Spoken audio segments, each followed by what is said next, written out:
नमस्कार मित्रों, मैं प्रियंका स्वागत करती हूँ आप सभी का आपके अपने YouTube channel smart study classes 77 पर। मित्रों, हमारे चैनल के माध्यम से तैयारी करवाई जा रही है NTR नेट JRF की, और मैं स्पेशली आप लोगों को पेपर 2 हिंदी की तैयारी करवा रही हूँ। फॉर्म आप लोगों ने नेट का भर दिया होगा, उसके परीक्षा फीस जो भरने की वो डेट भी बढ़ा दी गई है, हाल ही में आप लोगों ने देखा है। यदि आपने अपना फॉर्म कंप्लीट नहीं किया है तो आप कर लीजिए और तैयारी करते रहिए। बहुत ही सुनहरा अवसर है आपके लिए। आप जानते हैं कि नौकरी मिलना तो बहुत मुश्किल है, लेकिन ये नेट JRF आपका एक ऐसा माध्यम है। यदि आप JRF कर लेते हैं और PhD में एडमिशन लेते हैं तो समझिए आपको नौकरी करने की आवश्यकता नहीं रह जाती है। तो इसलिए आपको पढ़ना जो है अत्यंत आवश्यक हो जाता है। हम लोग पढ़ रहे हैं मानस का हंस एक उपन्यास, जो कि तुलसीदास जी के जीवन पर आधारित था और यह अमृतलाल नागर जी के द्वारा लिखा गया है। इसके पहले हम लोगों ने इसका 17 भाग पढ़ लिया है और अब हम 18वां भाग पढ़ रहे हैं। चलिए आइए देखते हैं। तुलसीदास जी ने रामचरितमानस की रचना प्रारंभ कर दी है और वहाँ पर उन्हें रामचरितमानस को लेखन में बहुत सी बाधाओं का सामना करना पड़ता है। तो वो जो है पहुँच जाते हैं मेघा भगत के यहाँ जयराम साहू के बगीचे में। अब वो वहाँ पर अपने रामचरितमानस को लिखने का प्रारंभ या शुरुआत करेंगे। चलिए आगे बढ़ते हैं, पढ़ते हैं वहीं से। तुलसी हंसे, बोले आपके इस दुख में भी सुख ही झलक रहा है भाई। सुनकर रोते रोते मेघा हंस पड़े। कहा, एक जगह पर अब मुझे दुख सुख में अंतर नहीं दिखाई पड़ता। वासना, बिंब, ध्वनि और उनका बहिर्प्रसार त्रिआयामी है। जितना गहन उतना ही विस्तृत और उतना ही उच्च। कहाँ भेद करूं? पहले तीनों अलग अलग समझ पड़ते थे, अब सब एकाकार हैं। तुलसी गंभीर हो गए। कुछ क्षणों तक चुप रहकर कहा, एक राम एक कवि एक राम बोला तुलसीदास, परंतु राम तुलसी तक आते आते अनेक रूपाए हो जाते हैं। मेरे जब तब सारे साधन अभी तक आपके समान एकाकार नहीं हो सके, क्या करूं? तुलसी के स्वर में उदासी छा गई। माली सींचे 100 घड़ा ऋतु आए फल हुए, कहकर वे भीतर की ओर बढ़ चले। चौखट पर रुककर तुलसी के कंधे पर हाथ रखकर कहा, घास के फूल जल्दी विकसित नहीं हो जाते, चंपक देर से खिलता है। इतिहास मेघा को कहाँ देख पाया रे? मेरा तुलसी तो राम बनकर घट घट में रमेगा। ना संकोच न कर भैया, अपने यथार्थ को पहचानो। तुमने अहंकार की बहिर चेतना और तुम्हारा अंतर कवि दोनों ही राममय बनने की उत्कंठ लालसा में एक सिरे तक तप रहे हैं और दूसरे सिरे पर तुम्हें अपनाने हेतु स्वयं राम। तुम्हारे महाकाव्य की रचना के लिए यही अंतर्द्वंद कथाचित आवश्यक है। तपे जाओ मेरे भैया, यही तो दुख में सुख है। एक राम एक कवि और एक राम बोला। बेनी माधव जी अपने भीतर इस गुरु वाक्य को धुनते रहे। असल में उनके राम और काम में ही द्वंद्व है। उनका कवि और बेनी माधव दोनों ही चाहते राम को हैं, वही तो महिमा की वस्तु है। लेकिन कामेक्षा राम में रोड़े डाल देती है। क्यों? तृप्ति पाई तो है, फिर अतृप्ति क्यों? गुरु जी को भी ब्रह्मचर्य धारण करने के बाद वर्षों तक काम के संघर्ष करना पड़ा है। तब मैं क्यों डरता हूँ?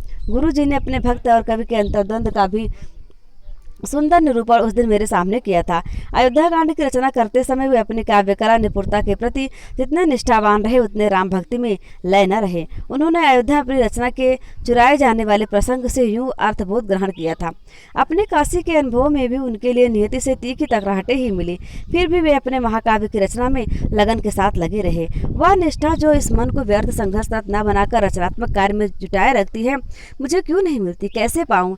बेनी माधव का सरल बाल मन चंद्र खिलौना पाने के लिए मचल रहा था। गुरुजी की बात पूरी हो जाने के बाद वे अपने ही गुण ताड़े में लवलीन हो गए। बाबा बोले, अच्छा जाओ बाहर देखाओ, स्नान आदि का समय हुआ कि नहीं? कल फिर तुम्हें आगे कथा सुनाऊंगा, तुम्हें अपने प्रश्न का उत्तर मिल जाएगा। दूसरे ही दिन फिर वे अपनी कथा सुनाने लगे। मैंने एक को ले लिया और एक राम के पीछे दीवाना बन गया। धन, वैभव, सत्ता आदि लोक में लुभाने वाला सब कुछ मेरे राम के पास था, और इतना था जितना कि मनुष्य की कल्पना में आने वाले कोटि कोटि ब्रह्मांडों में किसी भी जीव के पास नहीं था। मैं उसे ठेठ भाषा में कहूँ बेनी माधव कि अपने आदर्श की ऊंचाई के आगे मुझे यह बादशाह, सिपा सालार, राजे महाराजे, सेठ साहूकार मिट्टी के खिलौने के समान लगते थे।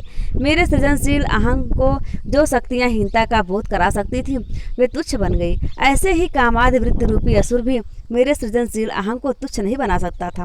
मेरे कवि का साहब परम न्यायी और करुणा निधान है, फिर मैं भला लोक की रावणी व्यवस्था से क्यों घबराता? मुझे परस्पर विरोधों के बीच से चलकर अपना राम मार्ग प्रशस्त बनाना था। उसके बिना मैं अपनी सृजनशीलता को जिस धरातल पर ढालना चाहता था वह ढल न पाती। मेरा कवि अपने साहब के प्रति निष्ठावान था और मेरा साहब घट घट में रमा हुआ है। इसलिए मैं मानव मन के दर्शन करने का योग ही जीवन भर साधता रहा। बेनी माधव बोले, आपने क्या राम के प्रत्यक्ष दर्शन पाए गुरुजी? बाबा हंसे, कहा, जानते हो, रामचरितमानस लिखते समय मुझे बराबर यही विश्वास होता था कि जिस महाकाव्य को स्वप्न में जगदम्बा जानकी कपीश्वर और कवीश्वर की आज्ञा पाकर रच रहा हूँ, उसके पूरा होते ही राम जी मुझे अवश्य प्रत्यक्ष दर्शन देंगे। मुझे प्रत्यक्ष दर्शन मिले, किंतु जन जन के रूप में। यूँ रामचरितमानस रचकर मेरे घट घट व्यापी राम मुझे निश्चय मिल गए। मैंने उन्हें निराकार साकार रूप में बहुत सीमा तक पहचान लिया। उनको पूर्ण रूप से देखने की आशा यूँ मुझ में अब भी शेष है। कदाचित अंतिम सांस के साथ ही पूरी हो कि ना हो। नहीं नहीं, राम कृपा से होगी। इस कलिकाल में तुलसी जैसे लगन से प्रीति निभाने वाले अधिक नहीं हैं। मेरे साहब अब मुझे नवाजेंगे। बाबा का अडिग अगाध आत्मविश्वास भरा और गौरमुख बेनी माधव के मन में उत्साह का संचार करने लगा। कैसा साहसी है यार बांकुरा। भाव से उब चुप होकर प्रश्न कर बैठे। अरण्यकांड तो आपने 80 घाट पर ही रच डाला था ना गुरुजी? बाबा की स्मृति झंझना उठी। संघर्ष भरे रचना की लीला भरे वो पुराने दिन बेनी माधव को दिखाने के लिए उनकी बाड़ी पर शब्द चित्र बनकर संवरने लगे। अरण्यकांड अति संघर्ष के क्षणों में रचा गया। हनुमान फाटक और 80 पर विशेष रूप से ब्रह्म हत्यारे को भोजन कराने के बाद उन्हें अत्यधिक त्रस्त होना पड़ा। तुलसी आठों पहाड़ सतर्क रहकर अपनी वीतरागता को सिद्ध करते रहते थे और इसके लिए अरण्यवासी तापस श्री राम का ध्यान उन्हें बल देता था। बल ही नहीं, वे आनंद और एक अवर्णनीय तरावर सी पाते थे। उनके मानसरोवर में बिंब शब्दों के कमल बनकर खिलने लगते थे और फिर वे लिखे बिना नहीं रह पाते थे। किंतु कितने विघ्नों के झटके उन्हें लगते थे। लिखने का तार बार बार टूटता था। यहाँ भी तुलसी को अब तक अयोध्या से कुछ कम संघर्ष नहीं झेलना पड़ा था। अहंता पर चोटें सी पड़ी। यह सचमुच राम कृपा ही थी कि अपने आध्यात्मिक जीवन के प्रथम संघर्ष काल में उन्हें महाकाव्य रचने की प्रेरणा मिली। अयोध्या कांड फिर भी निर्बाध गति से लिखा। यद्यपि भक्त से अधिक वे काव्य निष्ठा में बंधे। काशी में काव्य और भक्ति दोनों के प्रति वे अपनी निष्ठा को वैराग्य से संतुलित रखने में सतत जागरूक रहे। यह महाकाव्य तुलसी का होकर भी उसका नहीं था। स्वयं हनुमान जी उसे लिखा रहे थे। वह जितने सुघड़ ढंग से काम करेगा, जितनी सच्ची लगन से करेगा, उतने उसके मालिक संतुष्ट होंगे। जाति प्रपंच निंदात्मक प्रचार आदि विरोधी पक्ष के तीखे से तीखे प्रहार तुलसी ऊपर से तो सफलतापूर्वक झेल जाते थे, पर भीतर कहीं कचोट लगती थी। सद चिंता विहीन शुद्ध दम्भयुक्त सत्ता या धन से मंडित दुष्चरित्र लोग मुझे नीचा कहे और मुझे सुनना पड़े। पीतल सोने को मुँह चढ़ाए और सोना चुप रह जाए, यह विडंबना न्यायुक्त मानकर कैसे सही जाए, पर सहनी ही पड़ेगी। राम बोला, राम तेरी परीक्षा ले रहे हैं। इधर से वीतराग बन। महाकाव्य पूरा करते ही राम तुझे प्रत्यक्ष दर्शन देंगे। अपने को अभागा न समझ। ऊपरी मानापमान के चोचले छोड़कर राम कथा रस में डूब, गहरे से गहरा डूब। भदनी में घायल गृद्धराज जटायु से राम की भेंट होने का प्रसंग उठाया। गृद्धराज के बहाने राम वंदना की ओर फिर बह चले। किष्किंधा कांड में राम कथा में हनुमान के प्रवेश करते ही तुलसी का कार्यभार मानव मन से हल्का हो गया। काव्य रचना में उनकी तन्मयता और गति स्फूर्तिवत हो उठी। सारा सुंदरकांड एक रस होकर लिखा। हनुमान जी इस कांड के नायक थे। कांड रचते समय जब स्वयं सीता अथवा राम के भाइयों के प्रसंग आ जाते, तब तो उन्हें समुद्री तैराक की तरह अधिक सचेत रहना पड़ता है। परंतु हनुमान तो मेरे बचपन से ही उनके लिए गंगा का समान है। वे उनके बड़े भाई हैं, सखा हैं, आड़े समय में सहारे हैं। इसलिए उनका सौर और उनके दूत कर्म कुशलता का बखान करते हुए उनका काव्य चातुर्य लगन भरी चाकत की तरह उनकी हनुमत भक्ति की सेवा में ऐसा लीन रहा कि जैसे पहले कभी इतने दिनों तक नहीं हुआ था। यूँ घड़ी दो घड़ी अधिक से अधिक एकाध दिन तक ऐसी तल्लीन तरंगों के बहाव में तो प्राय ही बहते रहते थे। सुंदरकांड की रचना करते हुए उन्हें अपने प्रति नया विश्वास सिद्ध हुआ। यो भी मेघा भगत से वे अपने लिए हनुमद्वत संकेत पाया ही करते थे। मेघा भगत ने उन्हें स्वच्छंद जीवन बिताने के लिए व्यवस्था बहुत अच्छी कर रखी थी। केवल सायंकाल को छोड़कर कोई उनसे मिलता न था। टोडर और कैलाश नित्य गंगाराम कभी कभी और जयराम साव तीसरे चौथे दिन चक्कर लगा जाया करते थे। सवेरे स्नान पूजा छुट्टी पाकर तुलसीदास एक भगत मेघा भगत से मिलने के लिए अवश्य जाते थे। अशोक वाटिका में हनुमान और जगदम्बा की भेंट का चित्रण करते हुए उन्हें एक गुपचुप आनंद यह रहा कि वे हनुमान जी की कृपा से जानकी मैया को देख रहे हैं, उनके मुख से राम जी की बातें सुन रहे हैं। जैसे जैसे इस कथा प्रसंग का शब्द चित्र भरता जाता था, वैसे वैसे ही उनका आत्मविश्वास अपनी सरल भोली निष्ठा प्रबल और बड़ा होता जा रहा था। भक्ति के क्षेत्र में उन्होंने पहली बार अपने आप को वयस्क अनुभव किया। पहली बार रत्नावली के प्रति अपने अनन्य चाहवे राम जी के बहाने सीता जी को अर्पित करके अपने भीतर की अतिरंजित झिझक तोड़कर मन के नातों में सहज हुए। बेनी माधव ने पूछा, किसी जीवन चरित्र को लिखते समय प्रत्येक पात्र या पात्री की कल्पना आप कैसे करते थे गुरुजी? मैं पहले अपना उदाहरण दूं। मैं जिस जीवन चरित्र की रचना कर रहा हूँ उसमें केवल आप ही नायक के रूप में मेरे जाने पहचाने हैं, किंतु राम कथा रचते समय आपके पास एक भी ऐसा पात्र नहीं था जिसे आपने मेरे समान प्रत्यक्ष देखा और भोगा हो। फिर उनके भाव चित्रों को क्या बचपन का प्रश्न करते हो बेनी माधव, बचपने का प्रश्न करते हो बेनी माधव। मैंने अपने राम को तुम्हारे तुलसीदास से कहीं अधिक प्रत्यक्ष देखा है। मानस रचते समय मैं जिस ललक के साथ अपने जीवन मूल्यों के पूर्ण समुच्चय स्वरूप श्री राम की कल्पना के साथ आठों पहाड़ तल्लीन रहता था, तुम अपने तुलसी में क्या रह पाते हो। सभी पात्रों में जीवन के देखे हुए अनेक चरित्र अपनी व्यक्तिगत छाप मेरे आग्रह से अवश्य छोड़ते थे। मंथरा के रूप में मेरे बचपन की भिखारी बस्ती में रहने वाली कुंवड़ी भैंसिया की बहू बरबस अपनी चाल ढाल के साथ उभर कर मेरी लेखनी पर आ जाती थी। कौशल्या के रूप में कहीं न कहीं पर सूकर खेत की बड़ी रानी का चरित्र मन में आ जाता था। बेचारी बड़ी दयालु और बड़ी दानी थी। उनको राजा साहब की रखेल को एक ही दिन और प्राय आस ही पास के समय में बालक हुए। रानी जी का लड़का पहले हुए, परंतु दरबार में रखेल की चतुराई से उसके बेटे के जन्म की खबर पहले पहुंची। राजा ने रखेल के बेटे को उत्तराधिकारी घोषित किया। रानी बेचारी जीवन भर तपस्या करती रह गई। इसी प्रकार जीवन में देखे सुने अनेक दृश्य और चरित्र रामचरित रचना में घुल मिल जाते थे। भरत के चरित्र में गुरुजी स्वयं आप हैं। बाबा हंसे, कहने लगे, अरे भैया, जहाँ रामपद बंधन का छोटा सा अवसर भी मिलता था मैं वहीं अपने आप को रमा देता था। भरत में, लक्ष्मण और हनुमान में, अत्र जटायु शिव सबरी, प्रत्येक पात्र या पात्री के रामलीन क्षणों में तुलसी अवश्य है। श्री राम के अयोध्या त्याग के चित्रों की पृष्ठभूमि में मेरे अपने गृह त्याग की पीड़ा भी कहीं पर समाई है। सीता के विरह में राम की मनोदशा के चित्रण में कहीं न कहीं मैं तो अपनी रत्नावली के साथ ही समा गया हूँ। छोड़ो इसे। मेरे मन में इस समय मेघा भगत के अंतिम दिनों की स्मृति उभर रही है। उस समय मैं लंका कांड की रचना कर रहा था। युद्ध क्षेत्र में लक्ष्मण मेघनाथ लड़ रहे थे। तुलसीदास अपनी कुटी में बैठे इस प्रसंग को लिख रहे थे। तभी एक सेवक दौड़ा हुआ आता और सूचना देता है कि मेघा भगत बगीचे में चबूतरे से अचानक लड़खड़ा कर नीचे गिर गए। उनके सिर में घाव लगा है, खून बह रहा है, वे अचेत हैं। तुलसीदास लिखना छोड़कर भागते हैं। मेघा भगत को भीतर से के कमरे में ले जाया गया। तुलसी पहुंचते उनका सिर अपनी गोद में लेकर घाव की धोवाधाई करने का काम नौकर के बजाय स्वयं करने लगते हैं।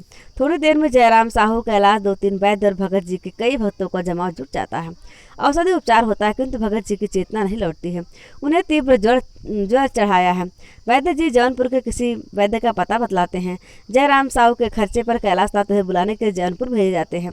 यह दिन तुलसीदास के लिए अत्यंत विकलता भरे थे। उसी समय दुर्योग से उनकी बाई बाह में भी बादी का दर्द आरंभ हो गया। बाह में टीसे से उठती थी, पर वे मेघा भगत को छोड़कर स्वयं विश्राम नहीं करना चाहते थे।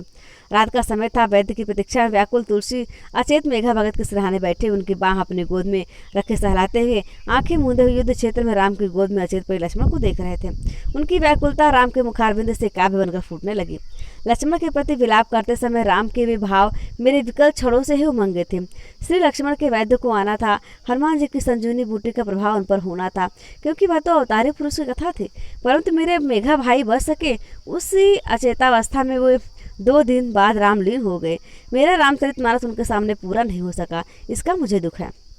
संवत 1635 में जेठ की तीज को रामचरितमानस का लेखन कार्य पूरा हुआ।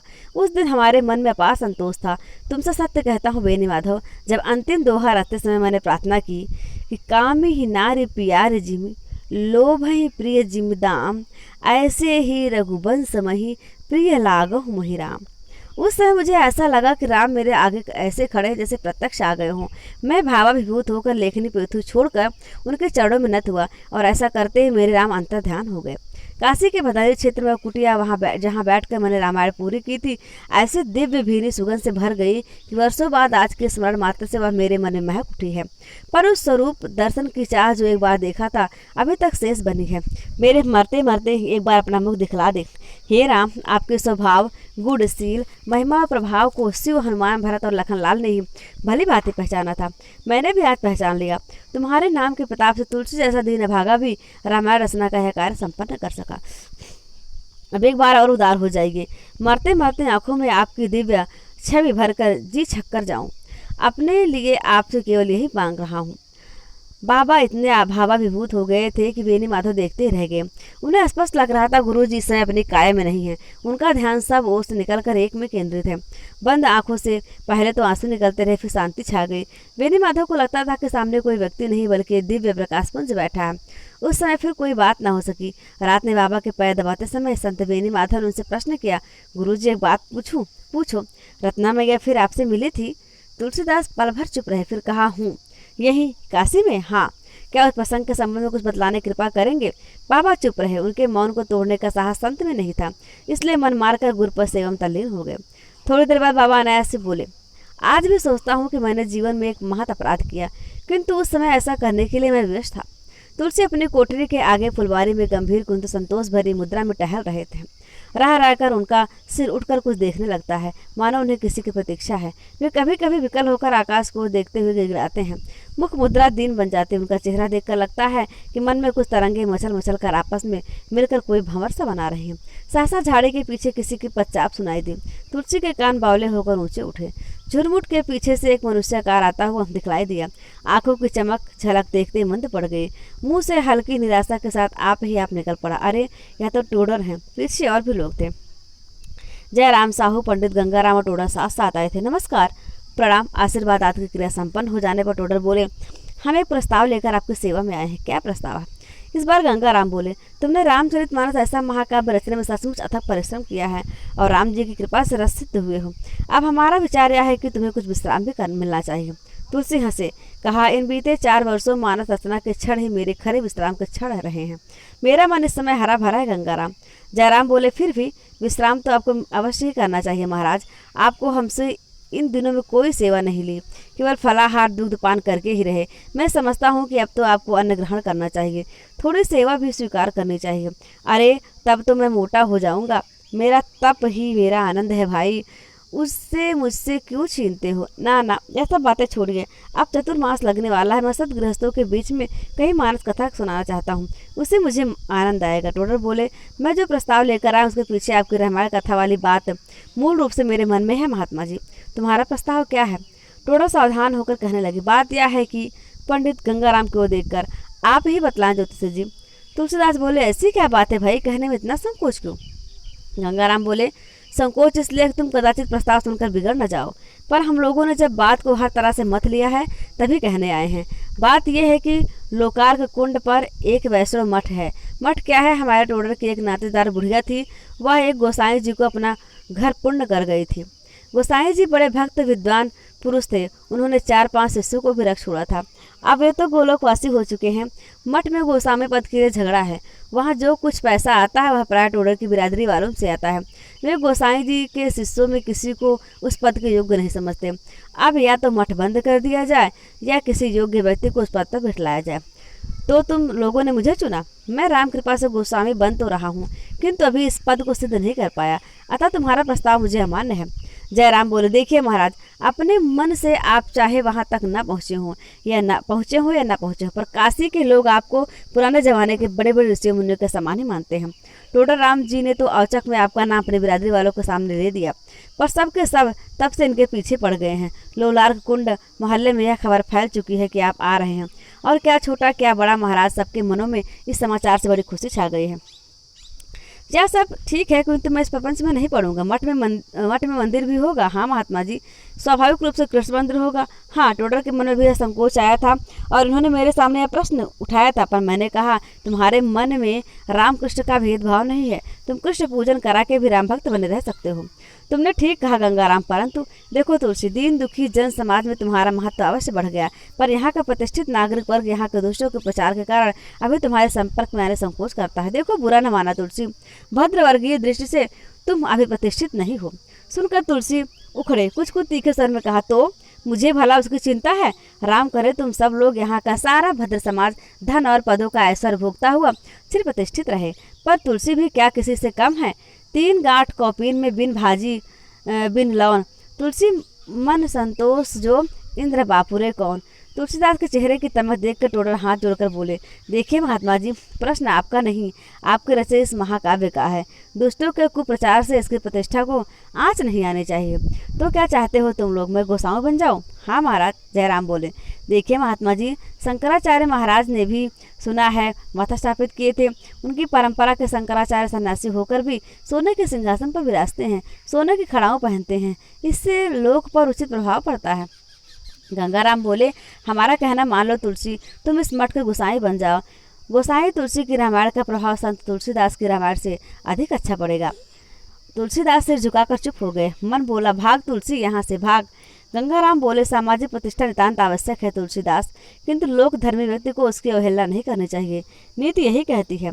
तुलसी चुप। तोड़र बोले, साल में लगभग 6-7 हजार रुपए ही चाहत वहाँ हो ही जाती है। आके पहुँचने से निश्चय उस स्थान की महिमा बढ़ेगी। आप मठ के धन का कोई सुंदर उपयोग कर सकेंगे। जयराम बोले, अरे मैं और मेरे कई नातेदार आपके यहाँ नियमित रूप से सेवा करेंगे। काशी में और भी लोग राजी हो जाएंगे। हम आप सबकी ही अरदास है महाराज कि आप यहाँ पर स्वीकार कर ले। कुछ रुककर जयराम ने फिर कहा, इससे पाखंडियों के विरुद्ध मोर्चा लेने में हम सभी को बड़ी मदद मिलेगी। काशी से वह पाप लीला समाप्त हो जानी चाहिए महाराज। गंभीर स्वर में तुलसीदास बोले, भाई मैं अभी अपने मन में स्पष्ट नहीं हो पा रहा हूँ, मुझे यह पद स्वीकार करना चाहिए या नहीं। एक मन हाँ कहता है और दूसरा ना। ऊपर से आग्रह ऐसे लोग कर रहे हैं जो मेरे श्रेष्ठतम शुभचिंतक हैं। राम करे सो होगा, आगे आ ही जाएगा। तीनों सज्जनों के चेहरे आनंद से खिल उठे और चतुर्मास आरंभ होने से पहले ही एक शुभ तिथि पर महाकवि भक्त शिरोमणि तुलसीदास भगत गोस्वामी तुलसीदास हो गए। दाढ़ी मूछे और सिर के लहराते केस मुड़ गए। गोस्वामी जी लोलार्क कुंठ के मठ में भगवान कृष्ण की आरती करते हुए कृष्ण भक्ति का एक पद गा रहे हैं। मठ के आंगन में संभ्रांत भक्तों की भीड़ है। सभी उनके भजन पर मुग्ध हैं। आरती के बाद दर्शनार्थियों को गोस्वामी जी कृष्ण भक्ति का महत्व बतलाते हैं। सभी अवतारों के प्रति श्रद्धा प्रकट करते हैं। जाकी रही भावना जैसी प्रभु मूरत देखी तिन तैसी, वैसी वाले अपने चौपाई का भाव अपने प्रवचन में निरूपित करते हैं। शिव के गुणगान करते हैं। लोगों को समझाते हैं जैसे चुटकी में डोर सदी होने पर पतंग को आकाश में चाहे कहीं भी विचरे कोई बाधा नहीं पहुंचती, वैसे अपने इष्ट से सदकर भाव की डोर में बंधी हुई मन पतंग को सारे आकाश में उड़ाओ। सब देवों के प्रति अपनी श्रद्धा अर्पित करो तो तुम्हारे इष्ट भी सर्वव्यापी और सर्व सामर्थ्यवान के रूप में अपने आप को प्रकट करेंगे। भक्त गए, एकांत हुआ, अपना प्रवचन आप ही खाने लगा। हे राम जी, मैंने सब कुछ किया और कर रहा हूँ। वेद पुराण शास्त्र और संतों की वाणी में आपको पाने के लिए जो साधन बतलाए गए हैं वह सब मैं बड़ी ललक के साथ करता हूँ। फिर भी आप मुझे प्रत्यक्ष दर्शन क्यों नहीं देते? मेरे ध्यान में जैसे कभी कभी हनुमान जी प्रकट हो जाते हैं वैसे आप क्यों नहीं आते? मैं प्रीति को बढ़ाता चलता हूँ पर प्रतीति क्यों नहीं होती? गोस्वामी तुलसीदास अपने आप में उदास हो गए। अपने दुखमय जीवन के सारे क्षण संताप के झरने में दृश्यधार बनकर तेजी से उतरते गए और उनके सामने संताप को अधिक गहरा कर दिया। एक शिष्य पूछने आया कि आज भगवान के भोग के लिए भोजन में कौन कौन व्यंजन बने। इस प्रश्न ने गोस्वामी जी को अधिक खिन्न बना दिया। कहा, जो भगवान को रुचता हो वही बनाओ। शिष्य बोला, गोलोकवासी गोस्वामी जी बड़े कुशल पाक शास्त्री भी थे। वे स्वयं अपने हाथ से नाना प्रकार के व्यंजन भगवान के लिए तैयार करते थे। उन्होंने निश्चय अपनी स्वाद शक्ति प्रभु की स्वाद शक्ति बना ली होगी। मेरी स्वाद रूपिणी गौ अभी भड़कती है, जाओ जो रुचि सो बनाओ। शिष्य निश्चय ही कुछ खिन्न मन होकर चला गया। दालान में मंदिर के चौखट का टेका लगाकर वे राधा मुरलीधर की मूर्तियां निहारने लगे। हे कृष्ण रूप राम जी, मेरा मन अभी सधा भी नहीं था, आपने मुझे इस वैभव की भट्टी में डालकर अपने अधिक तपाना आरंभ कर दिया है। हे हरि, मुझ दीन दुर्बल कितनी कठिन परीक्षा आप क्यों ले रहे हैं? एक ओर तो दुनिया मुझे महामुनि, दूसरी ओर कपटी कुचाली कहती है। कैसे वह दोनों परस्पर विरोधी विशेषताएं तो मुझ में कदापि नहीं हो सकती। फिर भी लगता है कि मैं अति अधम प्राणी हूँ, तभी आप मुझे ऐसी प्रतीति नहीं देते। मुझे एक बार भरोसा दिला दो राम जी। एक बार यह कच्छ तुम्हारे आश्वासन भरे स्वर से गूंज उठे। तुम कह दो तुलसी तू मेरा है, तो बस मुझे कुछ नहीं चाहिए।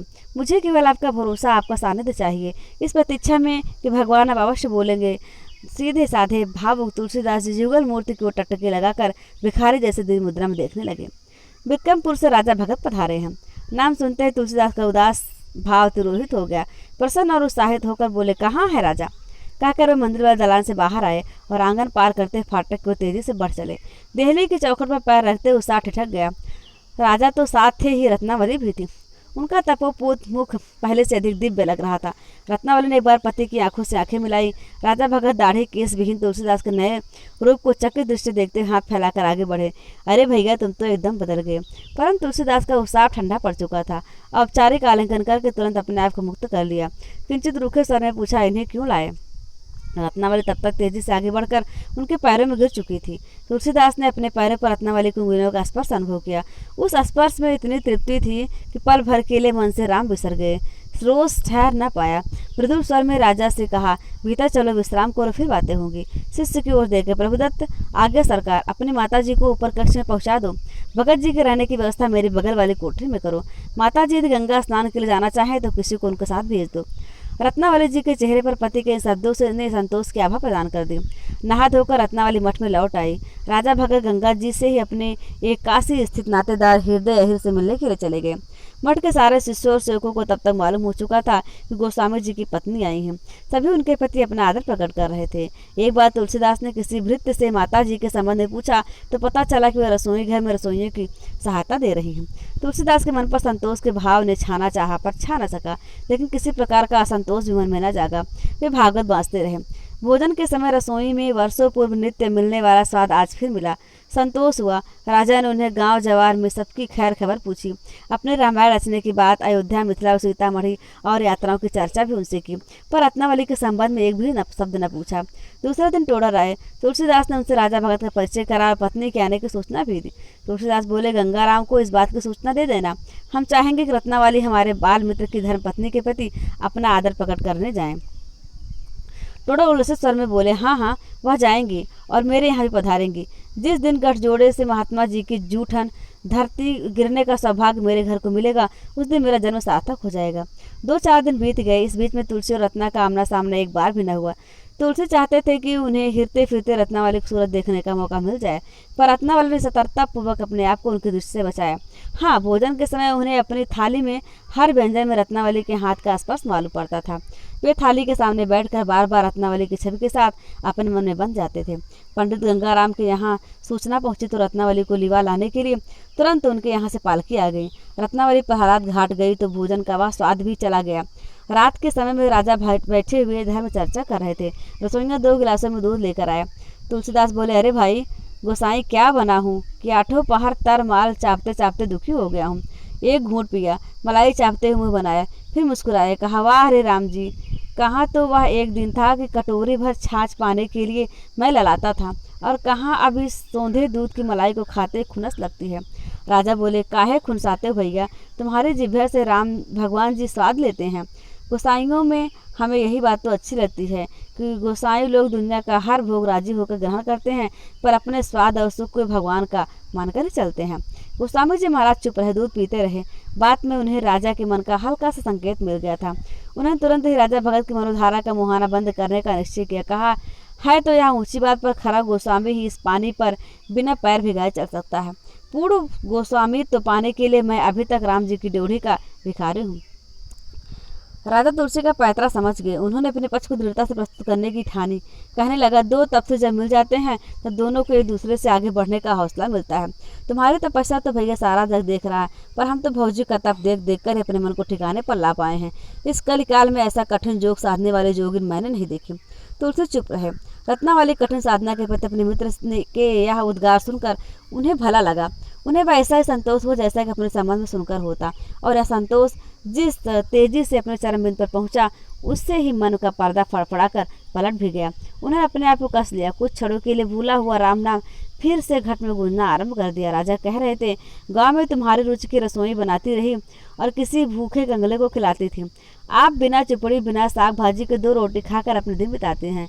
रोज तुम्हारी धोती धोना, तुम्हारी पूजा की सामग्री लगाना, तुम्हारे बैठके में झाड़ू लगाना, तुम्हारी एक एक चीज को सहेज कर संभाल कर रखना। कहाँ तक कहें भैया, भौजी जैसी तपसीन हमने देखी नहीं।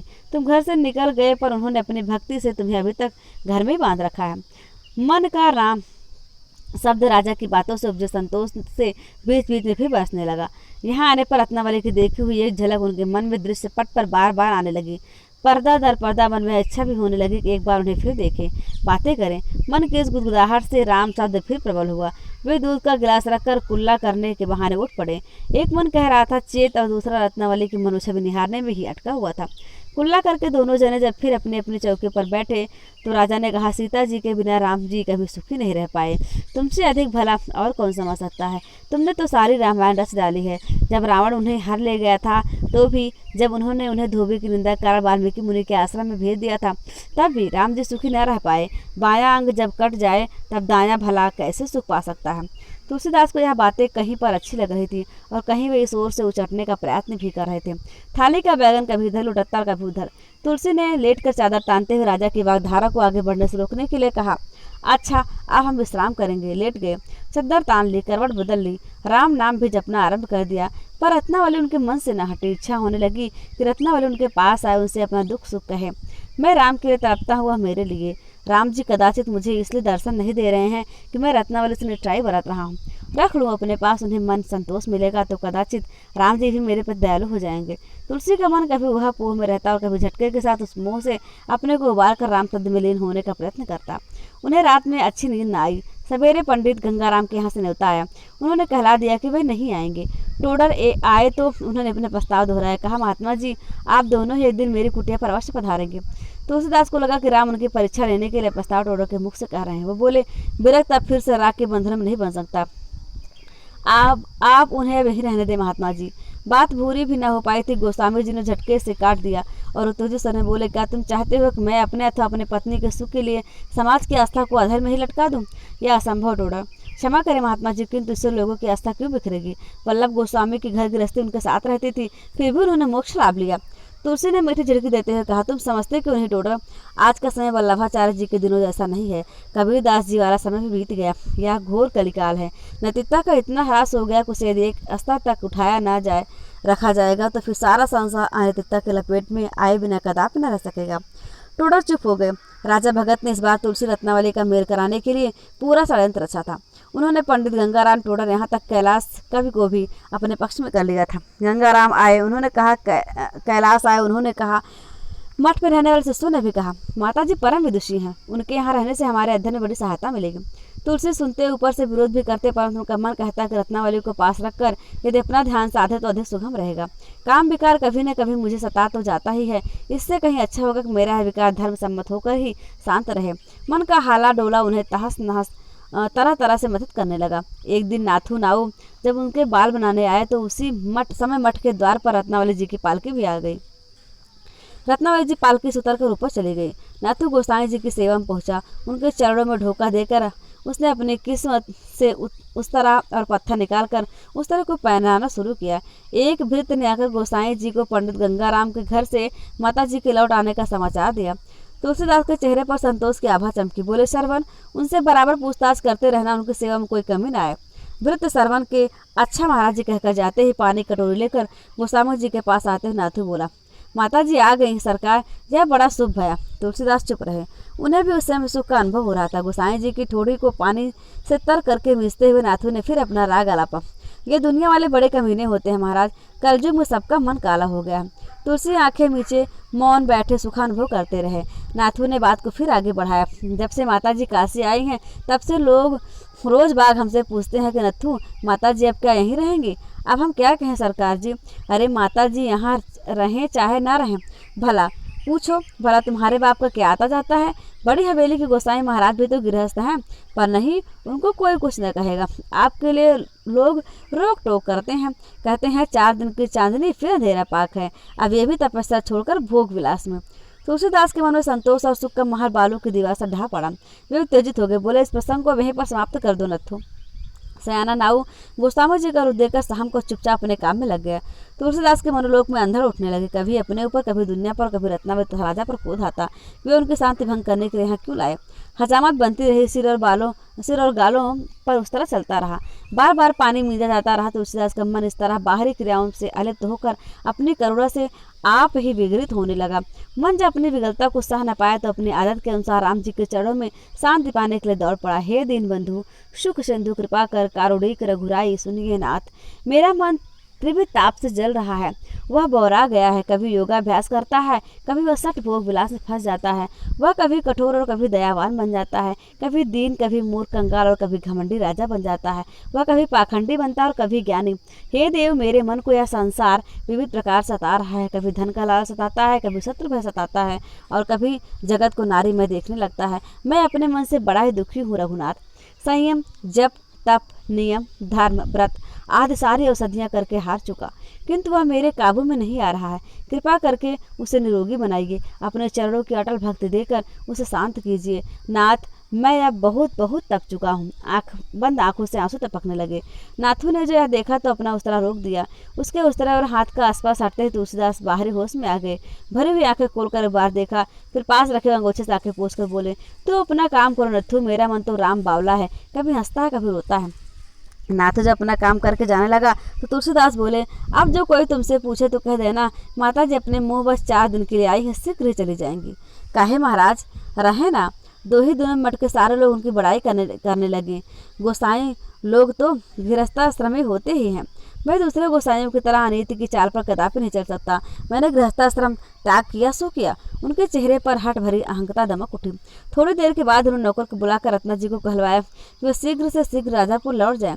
रत्नावली ने उसी दास के द्वारा कहलाए कि वे उनसे मिलना चाहते हैं।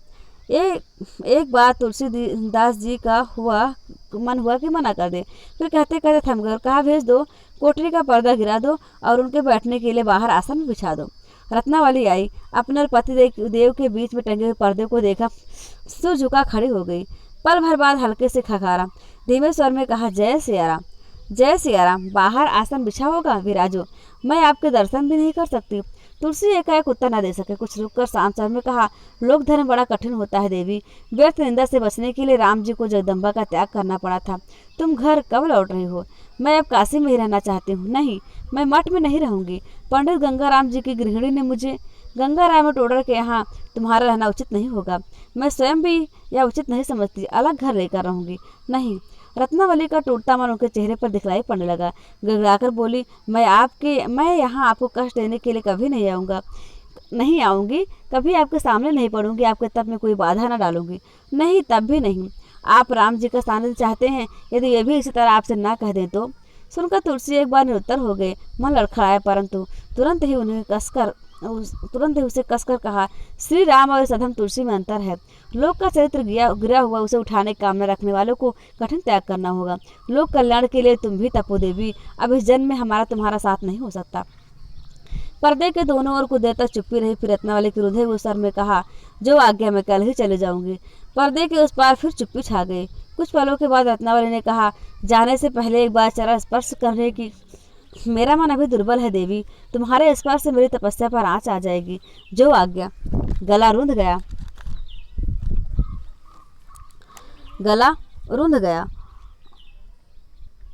पर्दे के आगे झुककर तुलसी धरती पर मत्था टेक दिया। आंसू उमड़ पड़े। भीतर से तुलसीदास ने पूछा, गई? जा रही हूँ, एक भीख मांगती हूँ। बोलो। पंडित गंगाराम जी के घर पर मैंने आपके द्वारा रचित रामचरितमानस का पारायण किया था। मैंने उससे वाल्मीकि जी की कृति से श्रेष्ठ भक्ति प्रदायक ग्रंथ पाया। तुलसी को सुनकर संतोष हुआ। बोले, आदि कवि के परम पावन ग्रंथ से उसकी तुलना न करो देवी। वैसे यह जानकर मैं संतुष्ट हुआ कि तुमने वह ग्रंथ पढ़ लिया। रामचरितमानस की एक प्रति शीघ्र तुम्हारे पास पहुंच जाएगी। टोडर प्रतिलिपियां कराने की व्यवस्था कर रहे हैं। एक बात और पूछना चाहती हूँ। आज्ञा है। पूछो देवी। महर्षि ने उत्तरकांड में धोबी की निंदा सुनकर श्री राम के द्वारा सीता जी का त्याग कराया है। आपने मानस में प्रसंग क्यों नहीं उठाया? तुलसीदास सुनकर चुप्पी लंबी रही।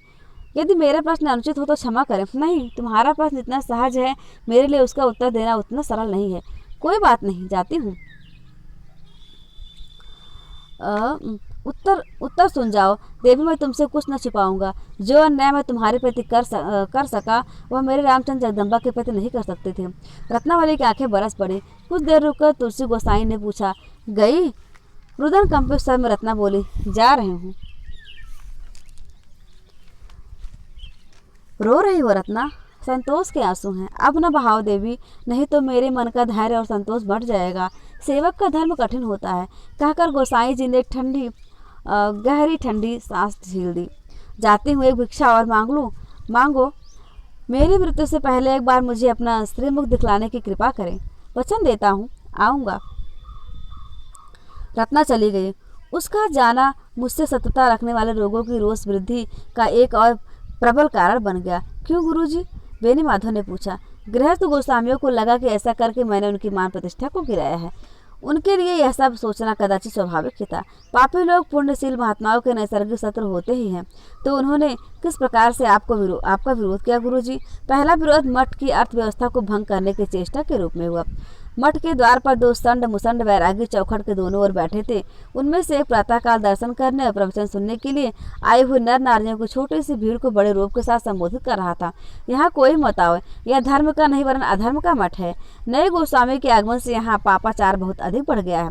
एक संभ्रांत भक्त सबने हाथ जोड़कर सतेश्वर ने बोला, यहाँ तो मैंने एक दिन ही पापाचार नहीं देखा गोसाई जी। महात्मा तुलसीदास जी पर आप जैसे पूज्य पुरुषों का मिथ्या दोष लगाना अच्छी बात नहीं है। कोई अधेड़ बूढ़ी स्त्रियां प्रायः एक साथ ही चेंचा मिर्ची कर उठी। अरे इतनी अच्छी कथा सुनाते हैं, ऐसा भजन भाव रखते हैं, उनके मुख पर ऐसा तेज टपकता है कि बनारस भर में किसी साधु महात्मा के मुंह पर वैसा तेज देखने को नहीं मिलता। युवक गोसाई उत्तेजनावश उठकर खड़ा हो गया, चिल्ला चिल्लाकर कहने लगा, उसके मुंह पर तेज देखती हो?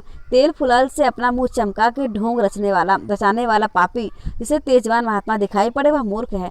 जो ढोंगी हमारे इष्ट देव नंद नंदन गोपी वल्लभ राधा रमण श्री कृष्ण परमात्मा को गौड़ बताकर अपने इष्ट देव को ऊंचा बताए, उससे बड़ा ढोंगी पापाचारी भला और कौन होगा। भागवत जैसे परम पवित्र ग्रंथ को छोड़कर वह यहाँ अपनी हुई रची हुई रामायण सुनाएगा। कहाँ तो महर्षि वेद व्यास रचित श्रीमद् भागवत जो 18 पुराणों में भी श्रेष्ठ है, और कहाँ यह ढोंगी तुक्कड़ की भ्रष्ट कविता, न उसे मात्राओं का ज्ञान न छंद का। हम यहाँ अनशन पार्टी लेकर पड़ेंगे। हम अपने जीते जी ऐसा पापाचार कदापि नहीं होने देंगे। उनके धरना देने से गोस्वामी तुलसीदास जी की क्रोध रूपी घाव भड़क उठी। उन्हें लगता था जैसे लंका पर चढ़ाई करने के लिए राम जी की सेना सही समुद्र के तट पर खड़े थे और समुद्र उन्हें जाने की राह नहीं दे रहा था। वैसे ही यह दुष्ट उनके राम कथा प्रसार में बाधक बने हैं। वे टोडर तक को भक्ति के भीतर नहीं आने देते थे। एक दिन क्रोध को अपने वश में न रख सकने के कारण तुलसी बाहर निकल आए। टोडर से कहा, कथा मैं अवश्य सुनाऊंगा, तुम डुग्गी पिटवा दो कि कथा अवश्य घाट पर होगी। एक गोसाई युवक उत्तेजित हो गया, बोले, कथा तुम्हारे बाप दादे भी नहीं सुना सकते। हमारे जीते जी काशी में अनाचार नहीं होगा। अपने रामायण को गंगा जी में डुबा दो। मेरी रामायण जन जन की हृदय गंगा में तरी बनकर फैलेगी। राम कृपा से यह कथा अवश्य होगी। शंकर शिव जी मेरी कथा स्वयं सुनेंगे। दुग्गी पिटी वैष्णवों और शैवों में कुटिल प्राणियों का प्रबल संगठन मेरे विरुद्ध बन गया। कहाँ तो वे लोग आपस में दूसरों को गालियां देते फिरा करते थे और कहाँ आप दोनों मिलकर मेरे विरुद्ध प्रचार करने लगे। मेरे पुराने विरोधी बटेश्वर मिश्र कुछ पंडितों की ओर से निर्णय लेकर आए। गोस्वामी तुलसीदास रचित रामचरितमानस एक अत्यंत निकृष्ट काव्य है। इसमें धर्म दर्शन तथा भक्ति का गलत निरूपण हुआ है। काव्य की दृष्टि से यह एकदम हीन और अशुद्ध है। इसे सुनने वालों को घोर रौरव नरक भोगना पड़ेगा। यमदूत उसके कानों में खौलता हुआ तेल डाल कर उसे दंडित करेंगे। मेरे लिए वे दिन बड़े दुखदायी सिद्ध हुए, किंतु गंगाराम तथा टोडर की दौड़ धूप से काशी के पंडितों का एक और निर्णय भी गली गली प्रसारित होने लगा। इन पंडितों ने पहले प्रसारित किए निर्णय को भ्रम बतलाया। कुछ पंडितगण जिन्होंने रामायण के थोड़े बहुत अंश सुन रखे थे वह कहने लगे, यह तुलसी के प्रति मिथ्या प्रचार है। नगर का जनमत भी पहले वाले निर्णय के विरुद्ध था। स्वयं पंडितों में विकट द्वंद्व मचने लगा। उन दिनों काशी में मेरा बाहर निकलना दोभर हो गया था। जिधर जाओ उधर निंदक भी मिलते थे और प्रशंसक भी। मैंने सोचा कि राम कथा को लेकर ऐसा राग द्वेष बढ़ाना उचित नहीं है। स्वामी मधुसूदन जी सरस्वती काशी के सही पंडितों को मान्य थे। मैंने उनसे जाकर निवेदन किया कि महाराज, आप रामचरित मानस सुने। यदि आपकी दृष्टि में वह ग्रंथ ही निषिद्ध हुआ तो मैं उसे तुरंत जाकर गंगा जी में प्रवाहित कर दूंगा। वे राजी हो गए। यह सभा तो विश्वनाथ जी के मंदिर में हुई थी ना गुरुजी। विश्वनाथ जी का मंदिर उन दिनों निर्माणाधीन था, किंतु उनके पास यह पंडित सभा जड़ी। मैंने रामायण वाचना आरंभ कर दिया। राम जी का ऐसा स्नेह वर्षण हुआ। बेनी माधव की जीव जीव कथा आगे बढ़ती जाती थी, पंडित मंडली पर उसका प्रभाव बढ़ता जाता। कथा के अंतिम दिन राम कथा गिरिजा मय बरनी कलिमल हरण मनोमल हरणी संसित रोग सजीवन मूरी राम कथा गावह श्रुत भूरी। पंडित सभा में सभी के चेहरे मंत्रमुग्ध से लग रहे थे। स्वर की मधुरता, शब्दों का जादू और भक्त रस की अजस्र निर्मल धार काशी के प्रमुखतम शंकर मतानुयायी सर्वमान्य महापंडित परम चरित्रवान सन्यासी मधुसूदन जी सरस्वती के रोम रोम को आनंद प्लवित कर रहे थे। केवल बटेश्वर मिश्र और उनके जैसे कुछ लोग जले भुने जा रहे थे। मधुसूदन सरस्वती से लेकर सभा में बैठा प्रत्येक बोधवान सन्यासी और पंडित का चेहरा उन्हें शत्रुवत लग रहा था। वे और उनके पक्ष के अंध शिवभक्त और कुटिल वैष्णव दूसरे को देख देकर आंखें मुचमिचा रहे थे। खीज, हार और क्रोध की चढ़ती उतरती लहरें उनके चेहरे को विरूप बना रही थी। कथा चलती रही। गोस्वामी जी ने अंतिम दोहा पढ़ा और पढ़ते पढ़ते राम के ध्यान में वे ऐसे मग्न हो गए कि उन्हें अपने तन बदन का होश तक न रहा। हाथ जोड़े बैठे हुए तुलसीदास की गौर काया संगमरमर की सजीव मूर्ति से लग रही थी। उनके मुख पर परम संतोष और अपार आनंद छाया हुआ था। कथा समाप्त हुई। मधुसूदन जी सरस्वती जी भी कुछ देर तक आंखें मूंदे आनंद मग्न बैठे रहे। फिर धीरे धीरे उनकी आंखें खुली। वे बड़े प्रेम से ध्यानावस्थित तुलसीदास को देखने लगे, फिर अपने आसन से उठे, तुलसीदास के पास और बड़े स्नेह से उनके सिर पर हाथ फेरने लगे। तुलसीदास की आंखें खुली, सिर उठाकर देखा। उन्हें लगा कि गंगा, चंद्र, सर्पों और बाघंबर से विभूषित साक्षात शिव उनके सिर पर हाथ फेर रहे हैं। जटाशंकरी गंगा की धारा उनके ग्रंथ पर पड़ रही है। पृष्ठों की चौहद्दी अपना रूप परिवर्तित करके 7 सीढ़ियों वाले विशाल सरोवर के रूप में बढ़ती चली जा रही है। उसमें गंगा भरती चली जा रही है। धारा में सरोवर की उठती लहरों में जहाँ देखो वहीं सिया राम की छवि ही दिखलाई पड़ रही है। तुलसी गदगद हो उठे। मधुसूदन जी सरस्वती ने सभा को संबोधित करते हुए कहा, आनंद कानने हास्मिन जग मस्तुत शीतरु कविता मंजरी यश राम भ्रमर भूषिता। सभा मंडप से निकलकर भीड़ गली के बाहर आ रही थी। तुलसी रामचरित मानस ग्रंथ काठ की पेटी में बंद था। टोडर पेटी को अपने हाथ में लेकर तुलसी और गंगाराम के पीछे पीछे चल रहे थे। अनेक पंडित तुलसीदास जी के साथ ही साथ चलते हुए उनकी प्रशंसा का सुमेर भी खड़ा करते चल रहे थे। सभा मंडप के बाहर 50 लठैत खड़े थे। टोडर के पास पहुंचते हुए लठैत उनके आगे पीछे चारों ओर मजबूत दीवार बनकर चलने लगे। बटेश्वर मिश्र ने उनकी दुष्ट मंडली बड़ी तेजी के साथ लठैतों की भीड़ में धंसकर उन्हें बिखेरने का प्रयत्न करने लगे, किंतु सफल न हो सके। बटेश्वर के सामने पड़ने वाला अहिर उनके बल पर जब तनिक सा भी इधर उधर न हुआ तो लाल लाल आंखें निकाल कर वे बोले, सरक उधर, रास्ता दे। लठैत बोला, इतना तो रास्ता पड़ा है महाराज, चले कहाँ नहीं जाते। बटेश्वर जी गरज उठे, सरऊ जानता है हम कौन है? मैं अभी का अभी तुमको भस्म कर सकता हूँ। अहिर युवक भी तेज पड़ा, वह भी आंखें निकाल कर बोला, ए बटेश्वर महाराज, जो तुम्हें अपन इज्जत प्यारी हो तो चुप्पे से निकल जाओ, नहीं तो ये जान लो कि चाहे हमें बरहम हत्या का दोख लगे, चाहे जो हुई जाए, हम तोहरी तंत्र मंत्र भरी खोपड़िया एक ते दुई बना देबे, समझो कि नहीं। झगड़े लड़ाई की आवाज़ों से तुलसीदास और उनके साथ चलने वाली भीड़ इधर देखने लगी। क्या बात है कि गुहार पड़ी। तुलसीदास के साथ चढ़ने वाली भीड़ गली में जो हुई एक और सिमटी, त्यों ही रामायण की पेटी लिए टोडर ने अपने आगे के लठैत अहिर से कहा, बढ़े चलो हृदय, हम लोग रुकेंगे नहीं। लठैतों की अगली पंथ बढ़ी तो पिछली स्वाभाविक रूप से अपने साथियों के पीछे चली। तुलसीदास के साथ वाले पंडित उन्हें रास्ता देने के लिए गली में और सिमट गए। अब तुलसीदास और बटेश्वर आमने सामने थे। बटेश्वर तुलसीदास को देखते ही क्रोध के मारे बौरा गए। लाल आंखें दिखलाते हुए कहा, हाथ बढ़ाकर वे गरजने लगे, रे नीच नराधम, सम्मोहिनी मंत्र से मधुसूदन जी महाराज को तथा इन सारे पंडितों को बांधकर तूने अपने दम्भ का जो जाल फैलाया है उसे मैं निश्चय ही तोड़ फोड़ कर नष्ट भ्रष्ट कर डालूंगा। अरे नीच, मैं तेरी हत्या कर डालूंगा। लठैतों की भीड़ पोथी लेकर आगे आगे बढ़ गई थी। तुलसी हाथ जोड़कर बोले, मिश्र जी, आप मुझसे बड़े हैं, गुरु भाई हैं, आपके इन वचनों को मैं प्रसाद के रूप में ग्रहण करता हूँ। एक बूढ़े पंडित बोले, अरे बटेश्वर, मिथ्या क्रोध और दंभ को बढ़ाकर क्यों अपनी फजीहत करते हो? सूर्य पर थूकोगे तो तुम्हारे ऊपर गिरेगा भैया। अपने साथ के कुछ लोगों के द्वारा शांत करके आगे बढ़ाए जाने पर बटेश्वर बढ़े तो अवश्य, किंतु तुलसीदास और गंगाराम के पास से गुजरते गुजरते वे एक बार फिर भड़के बिना न रह सके। अपनी तर्जनी हिला हिलाकर वे कहने लगे, अरे मैं 15 दिनों के भीतर तुमको इस नीच गंगाराम को, टोडर को तुम्हारे सही पक्ष करो से भरी सारी काशी का सत्यानाश कर डालूंगा। उन लोगों के आगे बढ़ जाने के बाद पंडित घनश्याम शुक्ल ने कहा, गोस्वामी जी, भाषा में काव्य रचने के लिए मैं अनेक वर्षों से अपने मन ही मन में तड़प रहा था, किंतु साथी पंडित सदा मुझे भाषा में कविता लिखने से निरुत्साहित करते रहे। आपके मानस महाकाव्य से आज मुझे अपार मनोबल और स्फूर्ति मिली है। मैं भी अब भाषा में काव्य रचूंगा। तुलसी बोले, भैया, का भाषा का संस्कृत प्रेम चाहिए साच, काम जो आवे काम हरी, का लय करे कुमाच। भाषा लाखों लोग समझते हैं, भाषा की शक्ति राम शक्ति है। एक पंडित ने पूछा, अब तो आप काशी में कहीं अवश्य ही जन जनार्दन को पूरी रामायण सुनाएंगे। हाँ, विचार तो यही है, परंतु इस बार आपको कथा सुनाते समय लठैतों और धनुर्धरों की पूरी सेना अपने और ग्रंथ की सुरक्षा के लिए रखनी होगी।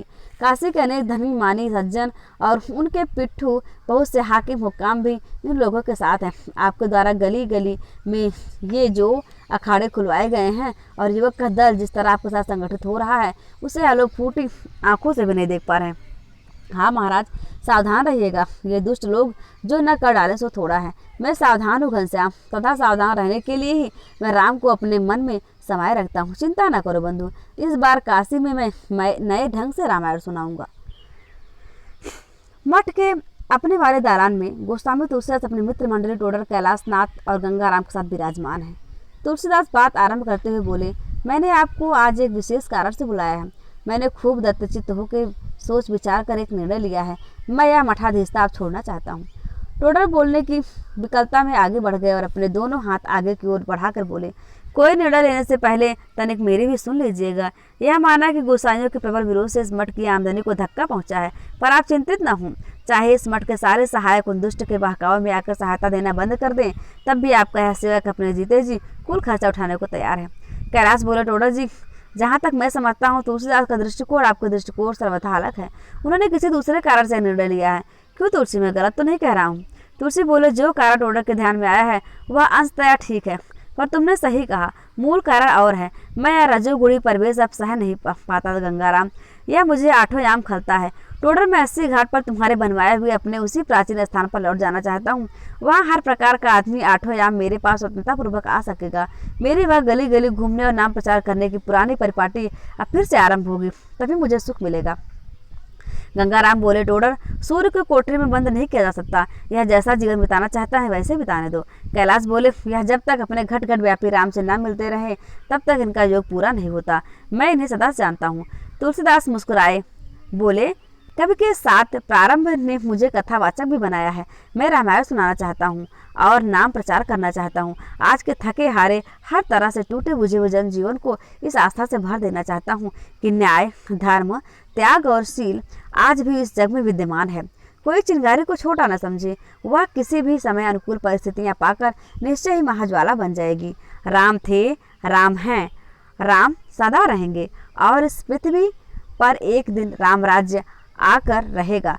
टोडर बोले, आपकी इच्छा ही मेरे लिए वेद वाक्य है महात्मा जी, परंतु मेरे सामने फिर वही की वही समस्या आ जाती है। इस मठ का गोस्वामी पद किसे प्रदान किया जाए? गंगाराम बोले, तुलसीदास, मैं जब जब तुम्हारे इस मठ में आया, मुझे इस मठ का तुम्हारा वह शिष्य जिसके छोटी सी दाढ़ी है, क्या नाम है उसका? हरे कृष्णदास।